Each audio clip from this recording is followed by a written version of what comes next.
Saludos emprendedores y emprendedoras hacks. Espero que estén excelentes. El programa de hoy va a estar enfocado en examinar todo esto del sistema o del ecosistema DeFi o de las finanzas descentralizadas que funciona a través del blockchain. Y también vamos a analizar cómo puedes tú beneficiarte de esto. Ojo, aquí no estoy dando recomendaciones de inversión, sino de investigación. Lo importante es que ustedes se formen en este punto, en esta área, para que puedan tomar decisiones mucho más certeras. Si quieres tener una asesoría financiera certificada, pues ir a consultar con tu asesor financiero. Entonces, estos son recomendaciones de investigación. Importante aclarar esto. Otra cosa es que, vamos a revisar también las noticias, qué es lo nuevo, lo último, que es aquello que nos depara o que nos indica el mercado. Y también importante examinar todo lo que tiene que ver con las criptomonedas o cómo está el panorama en cuanto a las cripto. Recuerden que las finanzas descentralizadas se ampara bajo el modelo de la blockchain, de la tecnología de bloques, ¿ok? Y esto es importante indicarlo porque es una alternativa al sistema financiero tradicional, que es sobre los bancos centrales que dictan políticas macroeconómicas y etcétera, etcétera. Entonces, ¿qué busca el DeFi? Para adelantarles un poco sobre el programa luego de la sección de noticias, lo que busca el DeFi es tener todo este ecosistema, pero sin necesidad de intermediarios, en donde realmente, que quien va a hacer o quien va a garantizar que una parte y otra estén en acuerdo son contratos inteligentes establecidos a través de códigos encriptados que son imposibles manipular. También vamos a hablar de los riesgos, cómo cuidarte de estos riesgos y cómo beneficiarte de las finanzas descentralizadas. Ojo, y recomendable es que averigüen, investiguen al respecto. Vamos a empezar hablando sobre el mercado global, las divisas. La semana pasada hubo una potencial corrección. Yo pensé en un momento que iba a venir el mercado a la baja o que se iba a venir la gran corrección que tanto hemos hablado, pero no en las criptomonedas, sino en las bolsas, en la bolsa tradicional, en la bolsa norteamericana, en la bolsa de Londres, en las bolsas asiáticas incluso, pero más que nada en la norteamericana. Estamos hablando de Wall Street, New York Stock Exchange y Nasdaq. No se dio, fue una corrección momentánea a causa del temor de la variante Delta y los índices siguieron su senda alcista. Incluso retomaron el precio que ya estaba o los máximos anteriores. Esto pese a todas las políticas macroeconómicas que no son del todo certeras en cuanto a la impresión de dinero, que ya lo he venido diciendo, y una gran presión inflacionista. Incluso las políticas del plan de planes que está lanzando, que está promoviendo Biden, no han sido, las mejores. En cuanto a las primas de riesgos, tenemos que Italia y Grecia llevan la delantera con el puntaje de Grecia fue de 107,1, mientras que el de Italia fue de 103,9. Esto quiere decir que hay una gran susceptibilidad en cuanto a las economías de estos dos países, seguido de España, después lo sigue Portugal, Irlanda y Francia. Estos son en cuanto a las economías de Europa que se han visto más afectadas. Con respecto a las divisas, o que el eurodólar, que la principal referencia de la semana es la reunión de la FED de mañana, el miércoles, y tenemos la inflación, que aunque hayan indicado que la inflación está controlada, cuando vemos todo lo que tiene que decir la FED, con los 8.9 mil trillones de dólares que se han impreso, cuando uno ve la curva de inyección de dinero, lo que se llama la masa monetaria M1, M2, es algo increíblemente alarmante, porque la cantidad de dinero que se ha inyectado a la economía es de locura, y esto estoy hablando de la administración, tanto Trump como Biden, ¿ok? No estoy hablando de que no una con la otra, no, la política de la FED continúa siendo lo mismo, y estas políticas erróneas que están tomando los bancos centrales es lo que hace o lo que me obliga a mí y a muchos otros inversionistas a tener inversiones en criptomonedas. Esta alternativa a la banca tradicional, esta alternativa a las finanzas tradicionales, es importante conversar, pese a que tiene muchos detractores principalmente de la banca tradicional y que se habla muy poco al respecto y se hacen análisis muy someros, como por ejemplo indicar que hay que esperar cuando salgan las divisas digitales de los bancos centrales. Esto no es así, no son criptodivisas, no van con, digamos, todos los valores que implica ser una criptomoneda. Básicamente ya existen estas divisas digitales que son las que se transan digitalmente a través de portales como Cele, PayPal. Eso es digital, uno nunca toca ese dinero.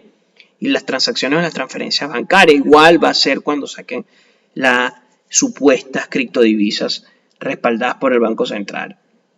Y digo supuestas porque no cumplen con los parámetros. Ojo, tampoco me gusta ser evangelizador de los riesgos que representan las criptomonedas porque vemos una gran volatilidad y eso es algo que tienen que superar el ecosistema que aún está muy inmaduro. Es muy inmaduro y por ende es que no termina de, digamos que de convencer a muchísimos otros inversionistas. En cuanto al entorno económico global, vamos a hablar un poco sobre China. China retrocedió aproximadamente menos 3,5% el día viernes y esto se da porque el gobierno va a aplicar una regulación muy estricta que en la práctica puede asfixiar la educación privada, que supone 120 mil millones de dólares al año. En principio va a quedar vetada cualquier actividad dirigida a obtener beneficios que esté basada en la formación o tutorización de escolares, que puede ser preparación privada para el acceso a mejores escuelas y universidades, cursos de idiomas, pero el mercado descuenta que podría incluir o que el siguiente paso sería incluir también la formación universitaria y posgrado. Esto quiere decir MBAs y similares. ¿Cuál es mi opinión? Es una medida más de control del gobierno chino que puede influir negativamente, como ya lo hizo el control sobre las criptomonedas o el Bitcoin, en la economía, por lo que no solo caen al plomo las compañías de educación en China, como está Continental y HK, aproximadamente menos 40 y menos 50% de su cotización, sino también de tecnológicas inmobiliarias. Y el impacto se puede extender a otros sectores porque se entiende como una forma de controlar o incluso hacer un bloqueo de cualquier tipo de inversión extranjera. Se estima que por lo menos al 70% de los estudiantes entre 6 y 18 años recurren a la preparación privada, en gran parte financiada mediante inversión extranjera directa. Entonces, esta monitorización del gobierno resulta especialmente sensible a empresas o a sectores como las tecnológicas y el sector de innovación. Y por eso es la principal razón del fuerte retroceso que tuvo el CSI 300, que es el índice de China de las empresas tecnológicas. Esto es importante tenerlo en cuenta porque China, con toda la expansión o la apertura económica que ha tenido, ha sido un punto de inflexión importante en cuanto a la inversión de personas, de entes extranjeros, y que ha habido que principalmente en Latinoamérica se han lucrado mucho de esto. Por ejemplo, clases de español online, hay muchísimas personas que lo dictan y hay muchísimas academias que se lucran de esto, incluso clases de inglés y la subcontratación de profesores en línea para cualquier tipo de materia ha sido bastante interesante en China en los últimos años. Entonces esto genera eso mismo, un bloqueo para que haya una libre negociación entre estas partes y hay una afección. Entonces puede ser que esta competencia China-Estados Unidos, que se vuelve a tornar importante en todo el escenario económico global, puede que se vea, digamos que, mal para las políticas chinas. Es decir, puede que China tome malas decisiones o siga tomando malas decisiones que al controlar la economía del país o el libre tránsito, esto alterará evidentemente que la inversión extranjera siga fluyendo como lo ha venido haciendo. Ahora vamos con los otros puntos importantes sobre las noticias en otros sectores o por lo menos negocios. Aquí voy a hablar más que de negocios, cómo están las rondas de inversión en ciertas startups latinoamericanas También el sector de las fintech, que es un sector que está creciendo y que sigue creciendo y que se relaciona directamente con el podcast, con el DeFi. Entonces tenemos que la empresa Avodu es una empresa que produce casas prefabricadas, pero el modelo van desde los 60 hasta desde los 30 hasta los 60 metros cuadrados, a diferencia de otras empresas muy similares. Esta startup californiana no se enfoca en innovar en el proceso de construcción, sino que da prioridad al diseño, así como a la capacidad de gestionar todos los permisos que necesitan sus clientes para instalarlas en el menor tiempo posible. Esta empresa acaba de recibir $20 millones en inversión. Importante. Ahora, ¿qué es lo que tenemos que saber? Fintual, que es una plataforma digital de inversión que se radica fue originaria de Chile, anunció la compra de la distribuidora de fondos mexicana Invermérica por un monto que todavía no ha sido revelado. Con la adquisición, Fintual ahora tiene unos $650 millones en activo bajo administración, tanto en México como en Chile. PicPay, que es una empresa brasilera, es considerada la billetera digital más grande de toda Latinoamérica, anunció la compra de la aplicación de financiamiento personal Guiabolso por un monto todavía no revelado.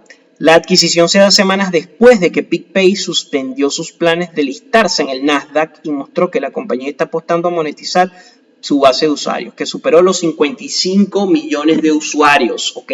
Esto es súper importante que lo tomen en cuenta porque estamos hablando de una billetera digital centralizada y una plataforma de financiamiento personal Guiabolso. Después tenemos también que Philip Morris International, fabricante del Marlboro, dejará de vender cigarrillos en el Reino Unido en los próximos 10 años, después de más de un siglo de tener operaciones en este gran mercado. El CEO de la empresa dijo que ofrecerán los cigarros electrónicos para aquellos que desean continuar fumando. Y para cerrar esta parte, el Bitcoin volvió a tener un despegue impresionante, acercándose a su soporte de $40,000. De acuerdo al análisis técnico, el movimiento podría estar sumamente relacionado con la vacante que publicó Amazon hace algunos días, en la que dan a conocer que buscan una persona para liderar su estrategia de criptomonedas o tener un portafolio en criptomonedas. También puede ser por la reunión que hubo del B-Day con Elon Musk y Jack Dorsey, en donde Elon Musk indicó que Tesla está buscando retornar a aceptar bitcoins. Ahora, se estima que Elon Musk cedió a las presiones de aceptar bitcoin por el tema de que el Bitcoin es una alternativa al monopolio que tiene por lo menos la Fed a nivel global. Recordemos que las transacciones en dólares son del 80% en todo el mundo, entonces se estima que puede ser por presiones de ese tipo. Tenemos entre otras noticias también que Bowlero, que nació hace poco más de 20 años, para transformar los espacios donde se juegan bowling o boliche. Comenzó a comprar cadenas y las reconvertía a un nuevo concepto, mucho más moderno e innovador. Luego, apostó también por producir contenido y organizar eventos. Hoy, no es solamente la operadora más grande de centros de bowling o de boliche del mundo. Tiene aproximadamente unas 12,000 líneas de bowling visitadas por 28 millones de clientes por cada año. Sino que también se ha convertido en una empresa de medios. Bowlero está ahora fusionándose con una SPAC para salir a la bolsa en una evaluación de nada menos que 2.600 millones de dólares. También importante, BigCommerce y Mercado Libre están aliándose para los comerciantes que usan la plataforma de la primera. Pueden también vender sus productos a los millones de clientes de Mercado Libre en Latinoamérica. Con sede en Houston, marcas como Ben & Jerry's, SC Johnson, Skull Candy y Sony usan BigCommerce para sus iniciativas de e-commerce. AT&T acordó vender Brio, su unidad de negocios de DirecTV en Latinoamérica, a la firma de inversión argentina Grupo Wertheim, luego de asumir un cargo por deterioro de 4.600 millones de dólares. Brio ofrece servicios de video en vivo y bajo demanda a través de DirecTV Go y Sky. Estas son noticias importantes. ¿Cuáles son las tendencias? La industria espacial, y con esto cierro las noticias de negocios. La industria aeroespacial, como ya saben, se han lanzado ya 2 transbordadores al espacio. Uno que por lo menos voló a unos 500 kilómetros por sobre la superficie terrestre, y el de Jeff Bezos, que se estima superó los 1000 kilómetros por sobre la superficie terrestre. Entonces, la industria aeroespacial, que lo he venido diciendo en mis redes sociales, si no me sigues, es momento de que lo hagas. Allí sigo compartiendo o comparto más información. Puedes tener alguna duda y bueno, me lo haces directamente y yo te lo responderé. Entonces, si no me sigues, hazlo en @angars, ANGARZ1 en Instagram y @angars sin el 1 en Twitter. También puedes seguirme en TradingView, en donde hago mis análisis de las diversas operaciones especulativas, de carácter especulativas. No son recomendaciones de inversión, sino análisis de diferentes activos. Y también te invito a que me sigas en mi página web, emprenderhacks.com. Te suscribas allí y puedas recibir mis boletines o mi ebook gratuito. Entonces, esta industria va a crecer o puede crecer entre 340.000 a 926.000 millones de dólares para el año 2040. Tan solo en el sector turismo suborbital y orbital tendrá un valor de 3.000 millones de dólares para el 2030, y los viajes de alta velocidad en la Tierra vía espacial será un mercado de 20.000 millones de dólares, es decir, estar en China en menos de una hora, por ejemplo. Entonces son cosas que van a cambiar la manera en cómo viajamos, en cómo consumimos el turismo, y se habla o se especula de una conquista o de una especie interplanetaria, el inicio de la especie interplanetaria. Con los ritmos con que avanza esto, se puede estimar que para dentro de 10 años sea una empresa consolidada, y han nacido nuevas startups especializadas en el área del espacio o del aeroespacial. También hay una alta demanda de todo lo que tenga que ver con ingeniería aeroespacial, ciencia espacial, física, matemática, ingeniería de materiales y todo lo que tenga que ver con cómo se va a gestionar los recursos en condiciones extremas, como por lo menos cuando se intente terraformar Marte. Una de las cosas interesantes de esta industria es que estaría conquistando otros nichos de recursos, por lo menos en Marte o los espacios está lleno de recursos. Se habla también de una minería de asteroides.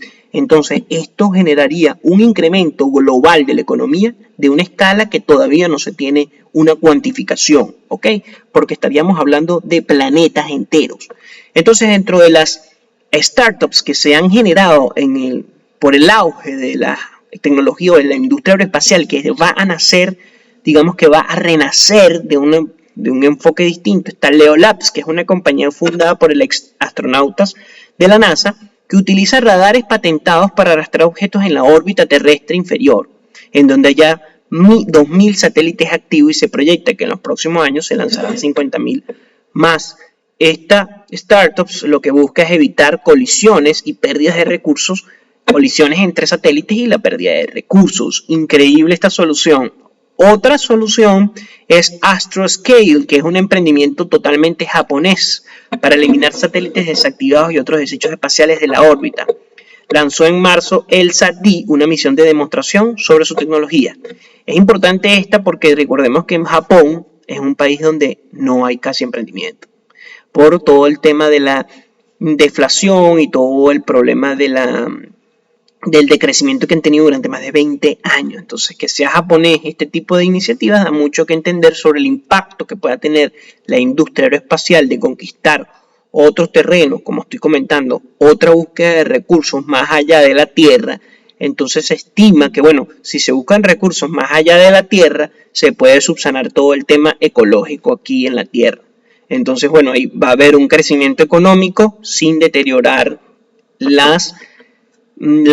sistema o el equilibrio terrestre. Entonces, básicamente esa es la apuesta de muchos inversionistas. También se tiene que GAGSAT de Montreal utiliza sus propios satélites para medir los gases de efecto invernadero del espacio exterior, utilizando sensores espectroscópicos para detectar incluso pequeñas fugas de petróleo, gas y otras emisiones industriales en cualquier punto de la Tierra. La empresa ha recibido más de 70 millones de dólares desde su creación en 2011.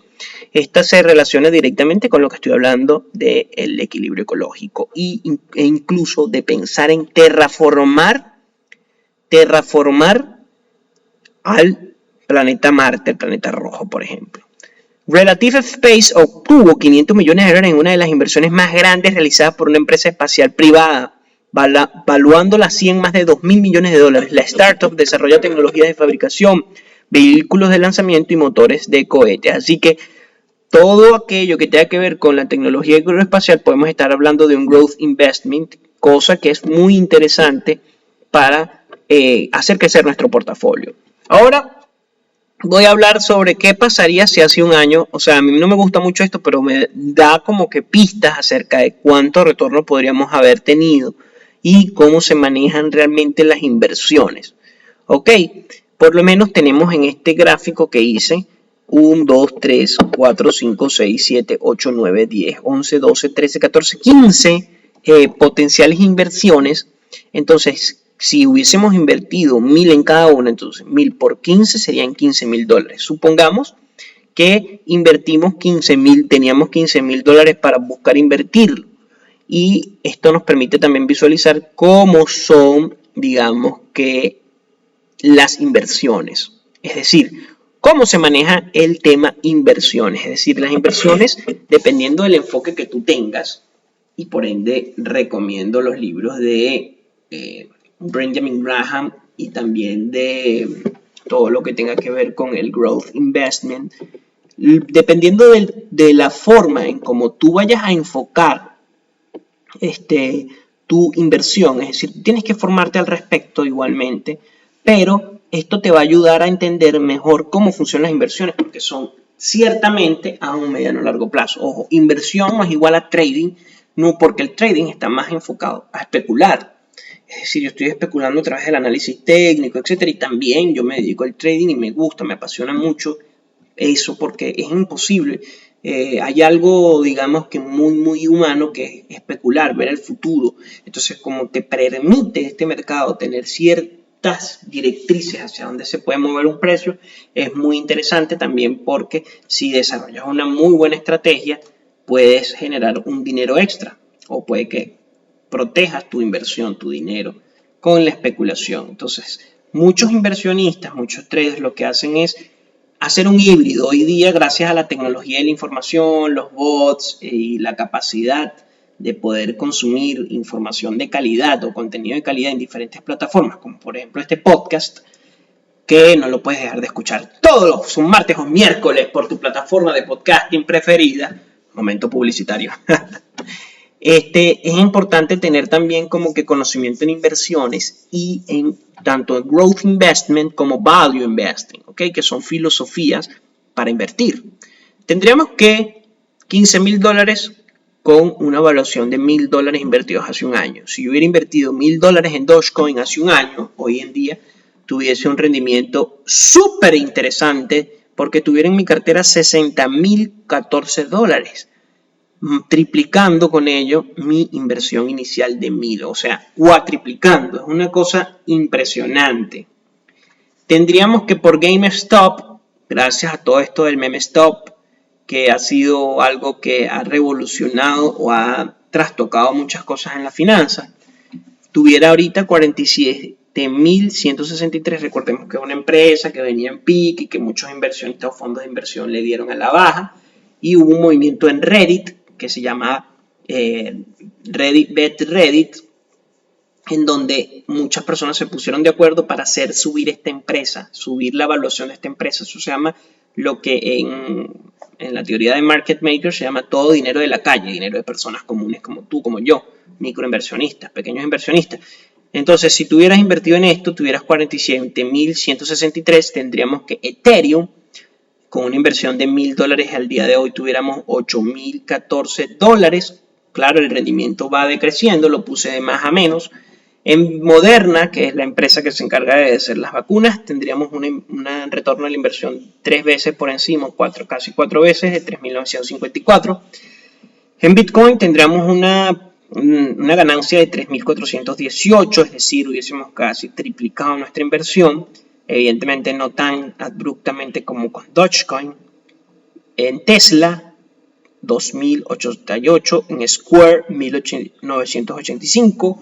Twitter, comprando las acciones de Twitter, 1878, apenas un 80%, comparado con los de Dogecoin y GameStop es algo absurdo, pero es, digamos que, lo que comúnmente se podría esperar en una inversión. En PayPal tendríamos un retorno de 1707, es decir, 707 de retorno. En Nike tendríamos 1630, es decir, 630 de retorno. En Google un 1628, en Starbucks 1582, en Apple 1492, en Disney 1491 y por último en Amazon 1134. Recordemos que, bueno, ahorita el Bitcoin está en 37.000, 39.000, no ha superado los 40.000 que es su techo, pero llegó a 64.700 y las criptomonedas, como por lo menos Dogecoin, llegó a 0.6, 0.7, incluso rozando casi el dólar.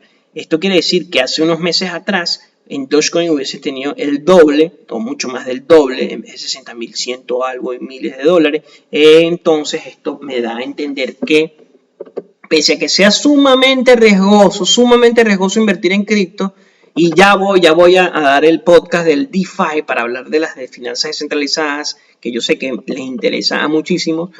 Lo cierto es que las criptomonedas tienen esa gran versatilidad. Cuando yo invierto en criptomonedas, y esto es algo muy personal, que lo he dicho en otros podcasts, pero lo voy a recalcar, yo invierto $100 y son $100 que estoy dispuesto a perder por su alta volatilidad, o 1000, o lo que estés dispuesto a invertir. ¿Pero por qué? ¿Por qué mi stop loss en las criptomonedas es del 100%? Porque la relación riesgo-beneficio es tan alta, es decir, yo puedo tener tantos 1000% de beneficio, que si yo pierdo $1000 no es nada en comparación con lo que yo estoy, o lo que yo puedo obtener de beneficios. Es decir, yo arriesgo $100, puedo perder $100, pero puedo tener una ganancia de $10.000, ¿ok? O una ganancia de $5.000. En este caso, invertimos Dogecoin hace un año, $1.000 a riesgo, hoy en día serían $60.000. Es decir, sería casi 6.000% por encima de mi valor de inversión. Entonces, esa gran beneficio que me arroja me permite tener un riesgo al 100%. Y es algo que quiero que les quede muy, muy claro. No podemos terminar este podcast o la sección de noticias sin DeFi, esta especial de DeFi, sin todo lo que tenga que ver con los juegos NFT como Axie Infinity, que está revolucionando la forma en cómo vemos los videojuegos. Incluso Filipinas, que tiene un 60% de control del juego, es decir, 60% de la población activa del juego es de Filipinas, seguida por un 6% de venezolanos, seguida por un 5% de norteamericanos y de chinos. Después de Norteamérica, tendríamos que Filipinas maneja el 60% de la población del juego y hay pueblos enteros en Filipinas que salieron de la pobreza gracias a los grandes retornos que tiene. Recordemos que funciona a través de toda la tecnología blockchain y de los NFT. Tengo un podcast sobre los NFT, qué significan, para qué sirven y todo este boom que te puede ayudar. Puedes buscarlo en podcasts anteriores. Ahora sí, vamos con el tópico de hoy.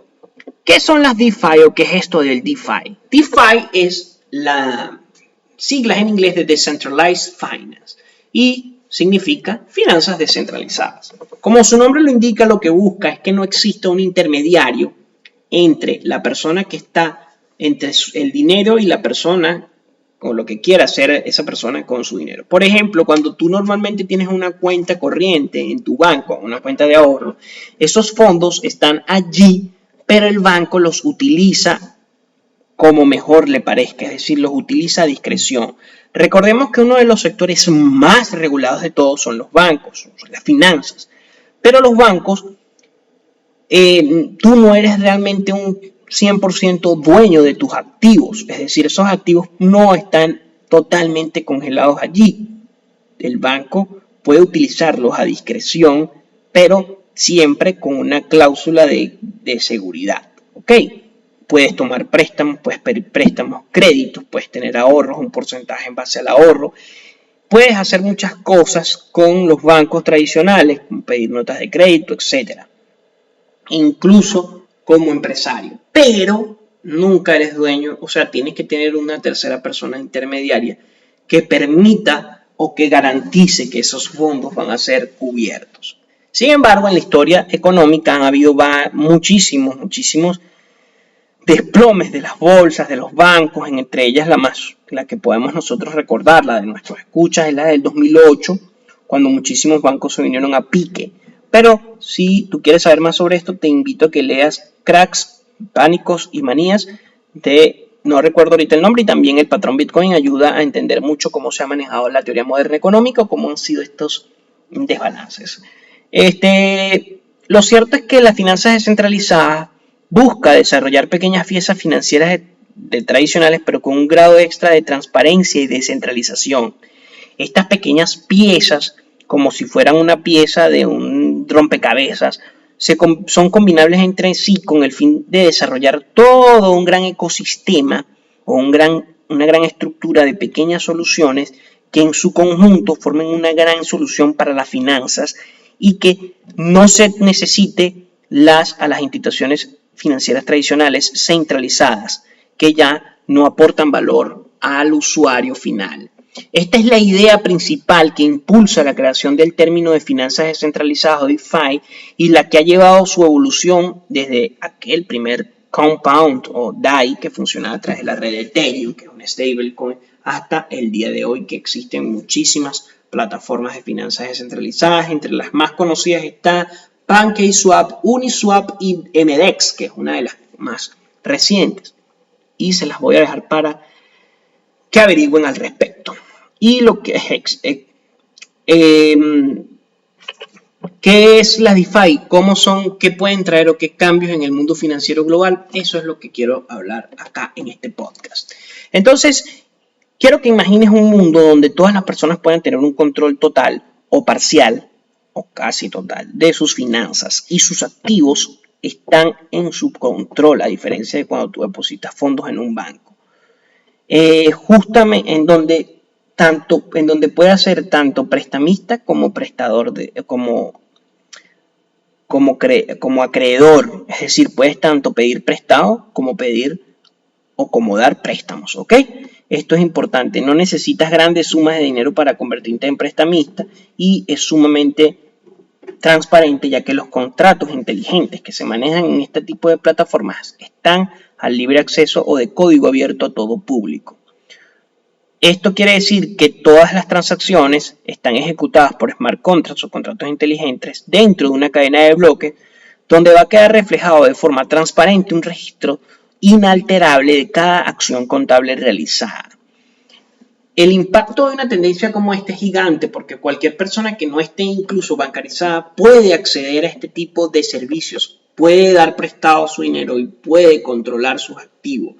Puede incluso tener stablecoins, que son criptomonedas ancladas a un precio específico de una moneda fiat, como por lo menos el USDT, que vale $1, o el DAI latina, que también vale $1. También está el Boost o BUSD, que es la stablecoin de Binance. Entonces, o puedes también arriesgarte teniendo Bitcoins, Ethereum y pedir prestado. Si tú no necesitas o si tú necesitas algún tipo de préstamo, puedes hacerlo a través de estas plataformas, teniendo una colateralización de tus activos. ¿Qué quiere decir esto? Que tú vas a tener posibilidades de adquirir un préstamo, pero con un porcentaje de los activos que tú ya tengas. Es decir, yo no quiero gastar un Bitcoin, pero yo puedo pedir préstamos de Bitcoin a través de la colateralización de mis activos electrónicos, sin necesidad de ningún tipo de papeleo. Incluso tú no puedes pagar nunca ese crédito, pero ellos van a bloquearte 60% de tus activos.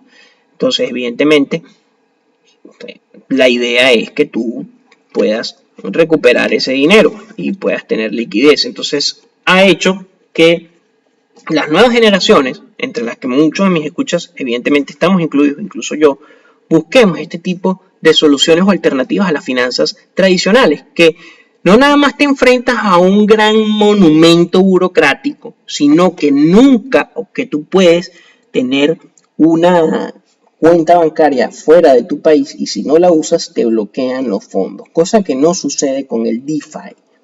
Por ejemplo, tú quieres enviar un dinero de México a Estados Unidos o viceversa, de Estados Unidos a México o de México a Colombia. Si lo vas a hacer por el sistema tradicional de las finanzas fiat o de las monedas fiduciarias, donde intervienen bancos, primero vas a tener la gran desventaja de tener que pagar una comisión elevadísima, porque cada banco va a cobrarte por su servicio, incluso llevando digamos que las comisiones totales hasta un 10% del total. Imagínense si vas a enviar $1.000.000 que pasa día tras día. Las finanzas descentralizadas evitan esta intermediación y hace que las comisiones sean mucho más baratas. Por lo menos en la red de Ethereum hoy día las comisiones son elevadas, son bastante elevadas en comparación que con otras redes como la Binance Smart Chain o BSC, que tienen comisiones que rondan, independientemente del monto, entre los 0.50 a $1, y están otras que quieren hacerle la competencia incluso a Binance Smart Chain, porque Ethereum está buscando mejorar eso, como la Huobi o EcoChainNet, que es una que te cobra incluso hasta 0.00 centavos de dólar. También está la TRC, que es una red blockchain que te permite hacer este tipo de cambios con aún menos comisiones, es decir, el pago de comisiones es aún menor. ¿Qué pasa con todo este ecosistema? Bueno, lo interesante de todo este ecosistema es que te permite enviar dinero de un sitio a otro, de una billetera a otro, pagando bajas comisiones y en donde los activos van a quedar resguardados en una cartera encriptada. Ahora, ¿cuáles son los riesgos de este tipo de servicio? El desconocimiento. El principal problema de este tipo de finanzas descentralizadas, porque muchas personas han caído en estafas, es precisamente por desconocer cómo se maneja el ecosistema DeFi. Así que si tú quieres saber más sobre este tipo de tecnología o quieres saber más y enterarte más, pronto voy a abrir una serie de cursos en donde van a haber plazas limitadas explicando todo el sistema DeFi, cómo te puedes beneficiar, qué puedes aprender al respecto. Si quieres tener más información, te invito a que me sigas en mis redes, me preguntes directamente o simplemente comentes acá abajo. Porque las finanzas centralizadas tienen muchísimas formas de utilizarlas a tu favor. Entonces, las DeFi pueden ser mucho más, pueden ser el vehículo para la economía y las finanzas de un mundo cada vez más globalizado, que con la ayuda de la tecnología de bloques comience a descentralizar, en donde realmente las personas sean los dueños de sus activos. El vehículo que abre las puertas a las inversiones internacionales sin tanta burocracia y sin tantas comisiones de tiempo y dinero, porque para enviar un dinero de Colombia a México, de México a Estados Unidos, a través de la banca personal normal o tradicional, puede durar días. Y en donde por lo menos si envías $3.000, $2.000, puede que te llegue $1.200. Imagínate, puedes enviar $3.000 y te llegan $2.500 o $2.000. Entonces no está bien. Y además, uno de los puntos más claros es que digamos que lucha contra la dictadura de los servicios financieros, en donde los costos son tan elevados y en donde no todo el mundo puede, evidentemente, ingresar. Ahora, para terminar este post, vamos a hablar un poco sobre la historia, sobre el origen y sobre las características y un poco de las ventajas y desventajas, y con esto culminamos el podcast. Si has llegado hasta acá, gracias por escucharme. Este es un podcast que ha sido bastante largo, ya casi son 40 minutos, pero es un podcast donde, he buscado subsanar el tema pasado. Igualmente, para no hacerlo tan largo, voy a dejarlo hasta acá. Y en el próximo programa vamos a hablar un poco más sobre el origen, sobre los beneficios, ventajas que te puede dar el DeFi, o enumeradas una por una, sobre las características de las finanzas descentralizadas y, claro, cuáles son las desventajas de utilizarlo o los contras. Y también la diferencia entre fintech y DeFi, o digamos cuáles son las conexiones y cómo tú, emprendedor hacks, o emprendedora hacks, puedes beneficiarte de esto. Así que gracias por escucharme hasta este punto, pero recuerda que la semana que viene vamos a hablar mucho más sobre este tan inagotable tema que día a día va generando muchísimas nuevas opciones, tanto de monetización como de rendimiento, como de democratización de las finanzas, acceso a todo el mundo. También me gustaría hablar un poco sobre la política salvadoreña de la legalización del Bitcoin, cuáles son pros, sus contras y cómo esto se relaciona con las finanzas descentralizadas, cómo esto ayuda a las finanzas descentralizadas e incluso cómo puede perjudicarlas. ¿Cuál es el riesgo de que tú quedes o te estafen en una especie de este tipo de plataformas. Antes de finalizar el podcast, quiero agradecer a mis patrocinantes Digisty Group, que son una agencia de marketing e innovación, donde llevan una idea de negocio de 0 a 100 y pueden impulsar tu marca. Han tenido bastantes casos de éxitos y de verdad te los recomiendo. Visita digistygroup.com o síguelos en sus redes sociales. Gracias, emprendedores y emprendedoras hacks. Este ha sido el programa de hoy. Espero que me sigas escuchando en la plataforma de podcasting preferida. Y recuerda que si te gusta este podcast, puedes comentarme abajo, puedes recomendarlo, puedes compartirlo y eso me ayudaría muchísimo a mí. Yo no te estoy pidiendo que te suscribas en Patreon ni nada por el estilo. Por ahora. No, mentira. Bueno, no se sabe. Pero no te estoy pidiendo nada de eso. Simplemente te pido que compartas este podcast, que se lo dejes a algún amigo, a alguna persona que le guste o que le interese esto.